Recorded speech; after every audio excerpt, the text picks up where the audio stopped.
अभय दुबे, प्रदीप भंडारी कह रहे हैं जहां बीजेपी कांग्रेस की टक्कर होगी वहां आप उम्मीद छोड़ दीजिए। हो सकता है कि वहां लोकल पार्टीज इनको टक्कर दे भी दे, आप नहीं दे पाएंगे और इसी दम पर ही जीत जाएंगे। महाराष्ट्र में इन्हीं को तो परास्त किया है हमने। इथिकल मॉरल वैल्यूज की प्रदीप भाई मेरे विद्वान साथी प्रवक्ता ने बहुत बात। इथिकल मॉरल वैल्यूज को प्रधानमंत्री जी ने कचरे के डब्बे में डाल करके भ्रष्ट भारत का निर्माण कर दिया है भारतीय जनता पार्टी के साथ। यशवंत जाधव को जानते हैं? यामिनी जाधव, यशवंत जाधव, ये प्रेस कॉन्फ्रेंस लिया करते थे ऐसे ही। ईडी ने छापे मारे, संपत्ति रात सात कर ली।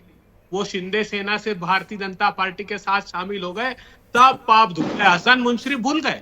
3-3 ईडी के छापे हसन मुंशरिफ और मौलाना हसन मुंशरिफ लेके के प्रेस कॉन्फ्रेंस लेते थे कि ये देखिए साहब, ये तो गद्दार भी है देश का और भ्रष्टाचारी भी है। वो हसन मुंशरिफ इनके साथ आ गए। प्रदीप सरनाइक का नाम जानते हैं कि नहीं जानते?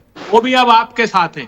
तो देश भर में जितने ऐसे, और सबसे बड़ा पाप क्या किया है आप देखिए तो सही। वो शिंदे जी जार जार रोए महाराष्ट्र के मुख्यमंत्री। क्या किया इन्होंने गणपत गायकवाड़, एक नाम सुना होगा देश के लोगों आपने, भारतीय जनता पार्टी का विधायक, मुंबई में थाने में जाकर गोली मारी उसने महेश गायकवाड़ नाम के शिंदे सेना के आदमी।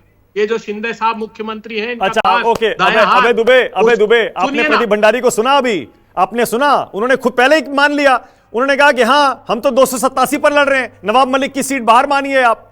उन्होंने नवाब मलिक को डिसोन कर दिया है पहले ही। अच्छा, अजीत पवार को कोरोना डिसोन क्यों नहीं करते? किसने लड़ाया उसको? सिंबल किसने दिया? अरे मुखोटे लगा के मत बैठिए। महेश गायकवाड़ नाम के आदमी को प्रदीप भंडारी बोलिए। प्रदीप आपकी बारी है, उसके बाद अपने पंडितों के पास जाऊंगा। बोलिए प्रदीप जी। उसकी वाइफ सुलभा को टिकट दिया इन्होंने और 5 सीटें उनकी। ये तो इतना अंतर विरोध, अंतर प्रदीप भंडारी। अभय जी ओके, अभय जी रुकिए।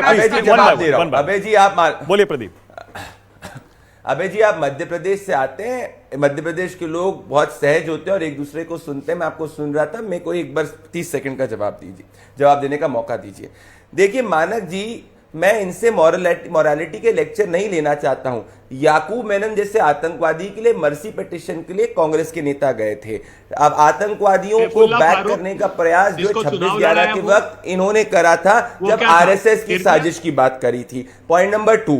पॉइंट नंबर 3 जाके पाकिस्तान के नेता राहुल गांधी को प्रेस करते हैं। वो डिबेट बहुत आगे चले जाएगी। देखिए मैं उस पर नहीं जाऊंगा पॉलिसी। देखिए अबे भाई, ये बहुत ही मैच्योर डिसीजन है। जम्मू कश्मीर पर हम कभी बाद में कर लेंगे। और देश जानता है कि आपके नेता जो है वो एंटी इंडिया स्टेटमेंट्स देते आए और वो कभी भी स्ट्रॉन्ग टेरर पॉलिसी के पक्ष में नहीं थे। पर महाराष्ट्र के 3 पॉइंट बोलूंगा। नाना पटोले ने स्टेटमेंट दिया था कि राहुल गांधी ने जो कहा क्या गलत है। वो कभी देश में रिजर्वेशन खत्म हो सकता है, मतलब कांग्रेस पार्टी की मंशा रिजर्वेशन हटाने की है। दूसरी, मराठाओं का रिजर्वेशन अगर किसी ने छीना था, उद्धव ठाकरे जी ने छीना था। पहली बार मराठाओं को रिजर्वेशन देवेंद्र फडणवीस जी की सरकार ने दिया था। मराठा इनके विरुद्ध में है, दलित इनके विरुद्ध में। और तीसरी बात, इनके कई नेताओं ने कहा है कि लाडली बहना योजना का फायदा जो है, अगर इनकी सरकार आएगी तो वापस चली जाएगी। तो लाडली बहना जो है 2 करोड़ महिला इनके खिलाफ है। आज महिला, मराठा, दलित कांग्रेस के विरुद्ध है। ठीक है, ओके अनंत विजय। ऑलराइट अनंत, आपका संपर्क भी पहले टूट गया था, आप अपनी बात भी पूरी करिएगा। आपने प्रदीप भंडारी और अभय दुबे को भी सुना। अभय दुबे ने आपके ऊपर 2-4 बातें भी कही। हालांकि आज दिवाली का दिन है, लेकिन फिर भी मैं आपको मौका जरूर दूंगा। बोलिए अनंत विजय, आपकी बारी, बोलिए।